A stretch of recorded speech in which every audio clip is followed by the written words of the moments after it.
So I'm going to talk to you a little bit about another selection tool, which is the object selection tool. Object selection tool is something that a lot of people like using now. Some people say that it's made other selection tools irrelevant. I don't think that's the case. I think that you still need them all, and you're probably going to see in a minute. So the first thing you'll see is that pink uh, highlight. It's much easier to isolate an object if you have a plain background. Um, the When I click on it, it's going. If I click on this, it'll select that, but I don't want that. I actually want all of my skin tones. So what I'm going to do is I'm going to click and drag a box around my face. And what this does, as you can see, it's selected some of the hair. If I hold the Option key down, it's supposed to subtract from that selection, but it does not. Uh, what it's doing here, they claim that this is AI. I highly doubt that. I think it's a buzzword that's being thrown around a lot. This existed predate the discussions about these AI-driven tools. What it's doing is, because the hair is a similar tonal value as the skin tone here, um, it's considering that part of the selection. So the software basically analyzes, oh, like there's this tonal range of pixels. If they tend to line up in a line, they line up together in a trajectory, then that must be an edge, and therefore that'll be a selection. That's what's probably happening here. So if you can't subtract from the selection in that manner, you can go back to your quick selection tool and hold the Option key, because these selection tools interact with one another, and that can be the way you select it. Now, what I want to do with this selection is I want to utilize it as a mask for a texture, and I'm going to be using a concrete texture. Pexels is a great website to do it. I already looked one up because this is like my third time attempting this video. Uh, when you go to pexels.com, what's great about it is that all these things are accessible for commercial use. Photographers upload them. You can give them a little tip of money if you want.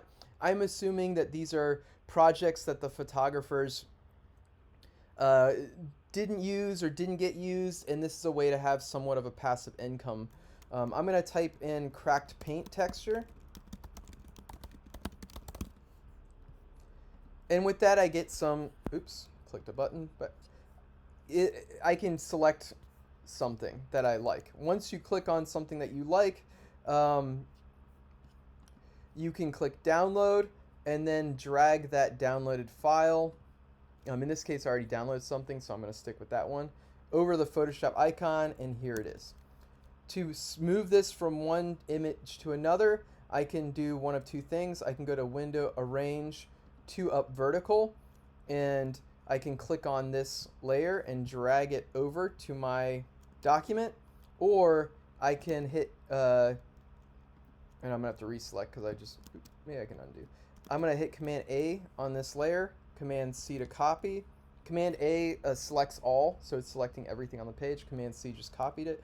And then I'll hit Command V and that pastes it. I'm going to shrink this image down a bit because obviously it's larger than my photograph. I'm going to turn it off, and I'm going to go back to my background. Now I have to do that selection again. It's great review, so that, repeating, drag a box around it. Then I'm going to go to my quick selection tool, and I'm going to remove some of that hair that I didn't need. Once here, as you know, any selection can be turned into a mask. So I'm going to go back to layer 1, turn it on. And the reason we don't do this while layer 1 is selected is because it currently is only sampling the layer that's there. There is a checkbox to sample all layers, much like the clone stamp tool. But I find this way is a little bit easier, a little bit less messy. So I'm going to click that mask layer, and it's going to basically trim out that texture to make it work. So once that texture is trimmed out, I'm going to go to this little drop down menu here. These are called blending modes. This is one of the requirements, that you need to use this somehow. Each one of these behaves in a different manner. Multiply works really great when you're trying to apply textures to things. Basically anything that approaches white becomes 100% transparent. Anything that approaches black becomes 100% opaque. So things in between, like grays, they become translucent, and that's where we can get definition of the cracked paint uh, in there. It starts to adopt the characteristics of the shadows of the face. I'm going to make sure I click on the image itself, and when I go to Image Adjustments Levels, I can increase the contrast on the texture a little bit, which basically I'm pulling the white slider over so I have less darker tonal values, and this allows me to see more of the face a little bit easier. And already it looks like pretty good. It looks almost similar to what you would think it would be. We might need to go back in here and get rid of some stuff. So we would, again, all these masking tools, what's great about them is they're interchangeable. So I can use a paintbrush with a soft edge, and I can paint away some of that information that ended up blending into the hair. I can even sharpen it a little bit. Maybe it's not 100% hardness, but it is pretty close, and that gives me a few more options in getting this to blend a little bit better. That's again why this exists. A lot of times we've been using the 0% hardness or 100% hardness. That in between provides you that soft edge that you might want a little bit of blending, but not a lot. Once we're here, there's a few things that you might want to get rid of. Like, for example, maybe your texture, you don't want it on the eyes. Gotta make sure the mask is clicked, which we know because it has the highlighting around it. So I might want to get rid of that area on the eyes, so that it looks a little bit more believable. Other things that you might do is with the image itself selected, I might create a rectangular box around this area, because otherwise what I'm about to do, it'll select the entirety of the texture, and I don't want that.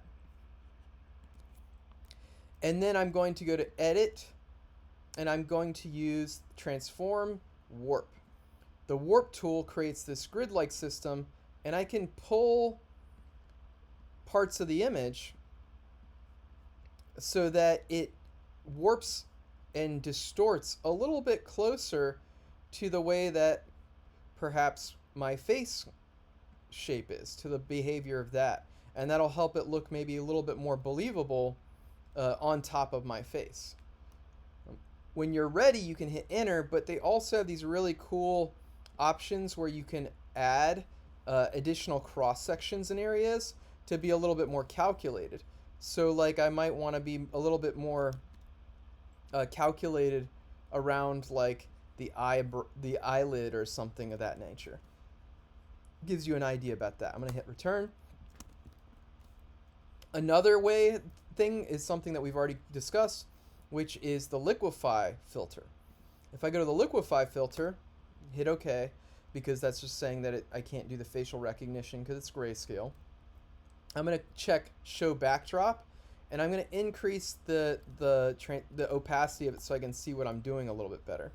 Then I'm going to zoom in, and I can do things like use the nudge tool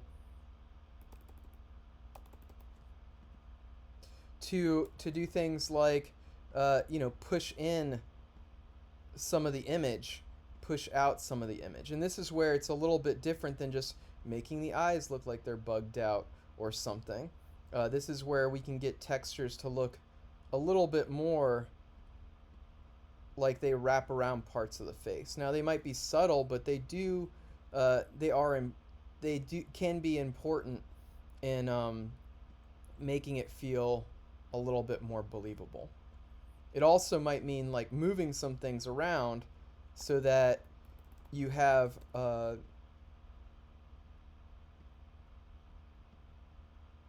sorry, I got lost in thought there for a second. Moving things around in general just to distort the shape, because like say you didn't want this part of the nose being obscured by some of the texture, which you could use the mask as well, but maybe you just kind of push it along a little bit. You can always, of course, use the inflate and bloat things, because the contours of the face tend to turn off the edge. You might want to use the pucker tool where it squeezes things on the edge, because it'll look maybe a little bit more believable. You see, like, to give a little bit more perspective to the drawing. A little bit difficult to explain here. A little bit easier in class when I'm physically there. Okay, hit OK. And those are how those changes work. So that works really well. It helps with making this make a little bit more sense, and I think it's really beneficial to add to your repertoire. So I'm going to cover like one more way of selecting that's really neat with that uh, selection tool. It's the object selection tool. You actually have this drop down menu that allows for lasso. Now this is really cool because I can actually draw loosely around my contour to then help the tool have a better understanding of exactly what I want. I have the wrong layer selected, that's why I did that. So I'm going to do it here.